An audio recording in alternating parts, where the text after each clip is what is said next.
Hello everyone. Hi. It's December 22. So I just received my G Exchange Inc. GCash card. Nag-order ako for my GCash number para hindi na ako transfer kasi ang lagi kong ginagawa is transfer ko from GCash to my BPI account, and then using my BPI card, yun ang ginagamit ko para to withdraw my money. So, na-realize ko, sayang naman, 15 pesos every time ka magta-transfer, and then, if sa ibang bank pa, so, another 18 or 16 pesos per transaction. So, decide ako na mag-order. So, this is 250 pesos. So, na-less na siya sa, sa GCash, GCash account ko. So, buksan natin. Nag-order ako nito. Tingnan natin kung gaano kabilis dumating. Kasi nga, syempre, we are located in Zamboanga City. So, tingnan natin kung gaano kabilis. Kasi nga, nagkaroon ng problema yata yung ibang mga courier. Like yung SPX sa Shopee, super tagal. Meron akong parcel na November 30. Tapos dumating yesterday. Saturday. So that's 20. So 20 days. So yun, tingnan natin kung kailan ako nag-order. 250 pesos yun, right?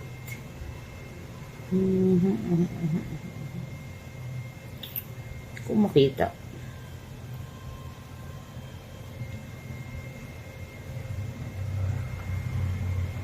So, saan natin makikita? Wait. Inbox.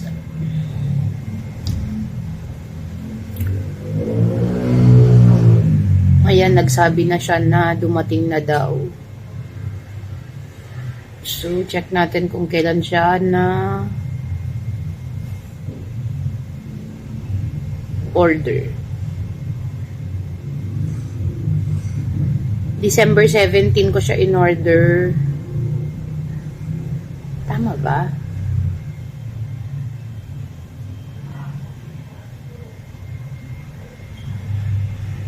Siguro nga, December 17. Hindi ko lang kasi sure eh. Wait, let's check. Let's check. 250 pesos.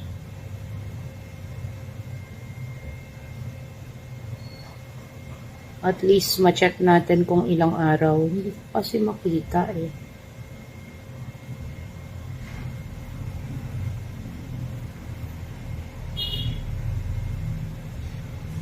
Or baka sa text.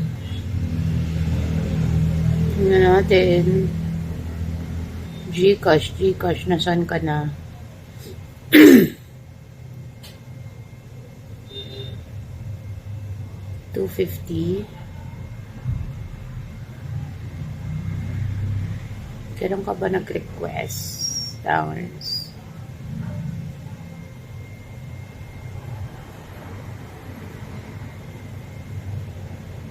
Medyo matagal-tagal na rin siguro.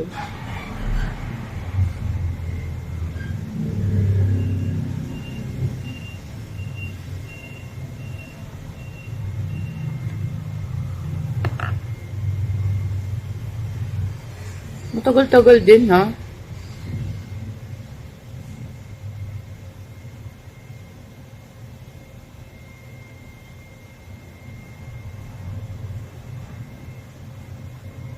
At walang notice.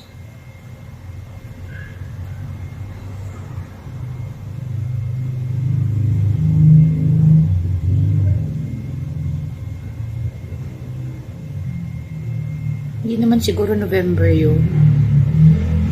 I think December. Hindi ko mahanap yung notification. Di ba dapat may notification, guys?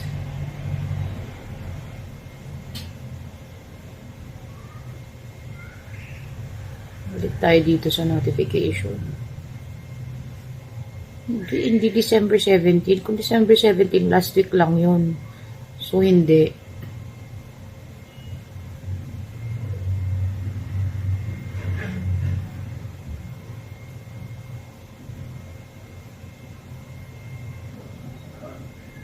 250. Alam ko 250 yun na less eh.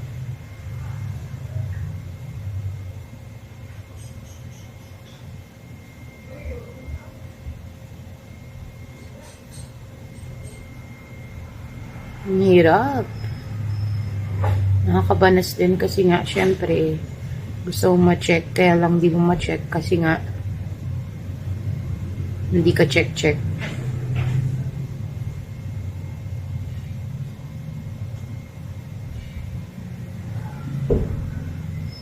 Isa lang yung transaction dito, 17 and 250.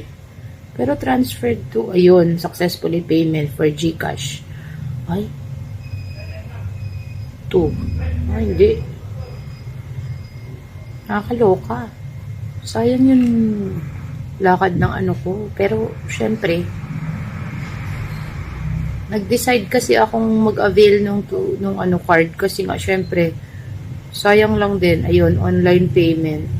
Ayun, nag-order ako December 11. Your payment of 250 to GCash card has been successfully processed. December 11, 2025, 5:41 p.m. Tapos, today is December 22. So, mga 11 days. So, ito nga yung natanggap natin from Ninja Van. So far naman tong Ninja Van is reliable. At saka, hindi sila basta-basta na naghatid lang. Hiningan pa ako ng ID, tapos pinapirma, tapos pinapirma dun sa papel kasi nga yung papel is tinulatan pa ni kuya ng details ko for my ID. Tapos may pinapirma din sa akin electronically dun sa kanyang phone. So yan. Anong ating pangalan, ang ating address. Buksan natin from GCash. GCash. So, dito na natin. Gusto kong buksan dito pero super sealed siya. Ay, hindi. Para magamit pa natin yung ano.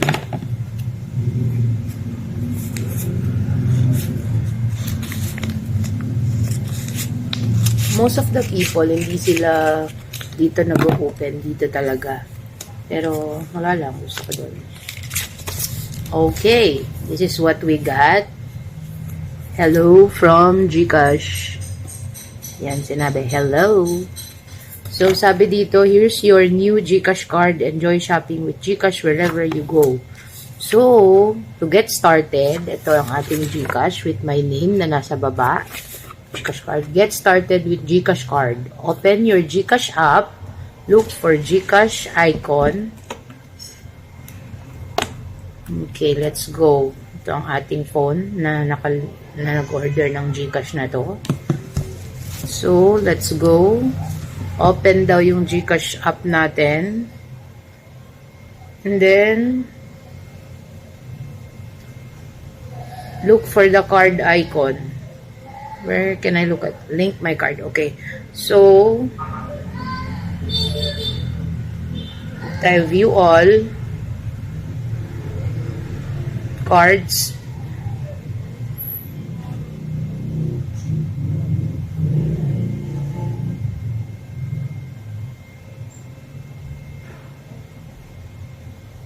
Wait.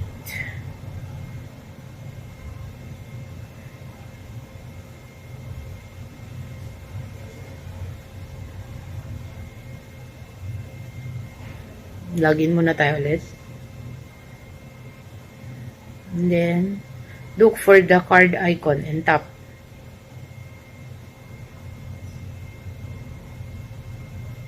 Oh, something went wrong daw with the network.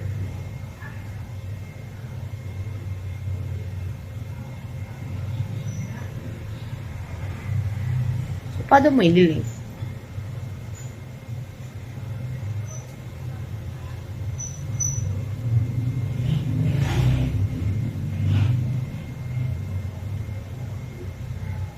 Medyo hindi ko na-expect tong ka-emehan na to.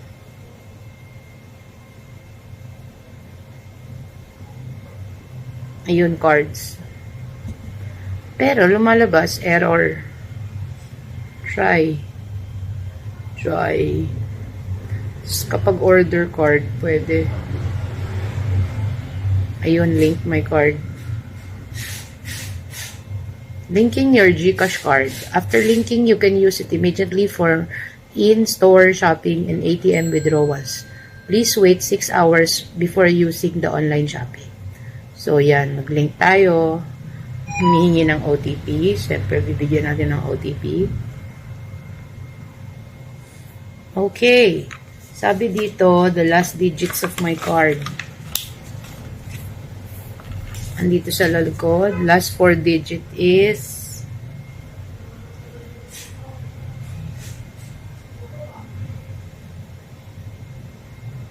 yan. Virtual account of the card. Virtual account number. Asan?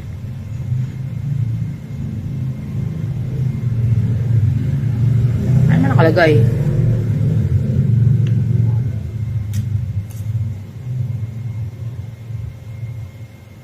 Oh, that one.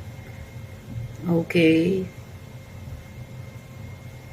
Okay, 4, 6, 0, 7. Okay, then click next. You have to nominate a PIN. So,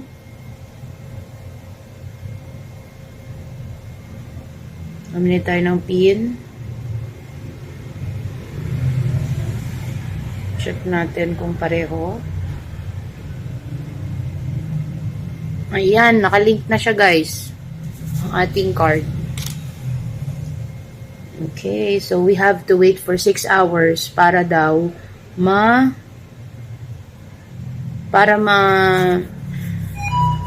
activate. Okay, yan, may notification na and everything.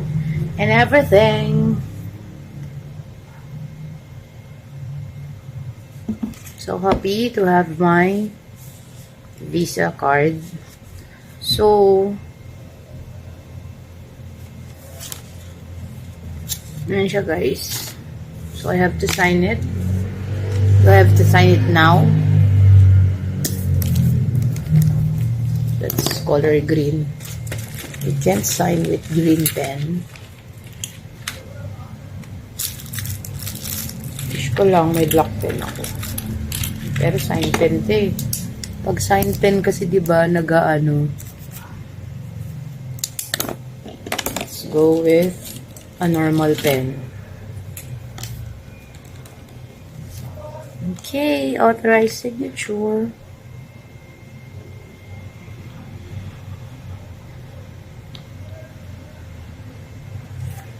There you are. Pasensya na sa mga maingay kasi meron kaming katabing shop ng motors. So, motor repair. So, lagi silang nag-iingay, nagkukonsumo ng kanilang mga motors. So, ito nga, I've successfully link.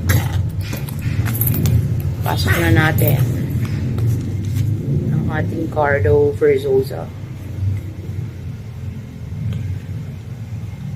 At least, I don't have to transfer na lang lagi.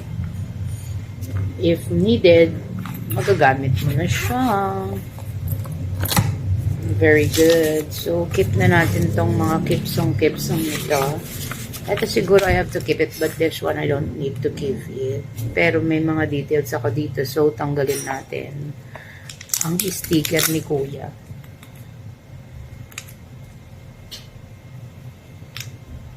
Yan, i-keep lang natin ang details. Tapon na yan. So, yun. Thank you sa pagsama sa akin para i-link ang aking, ayan, walang laman ng aking GCash ngayon.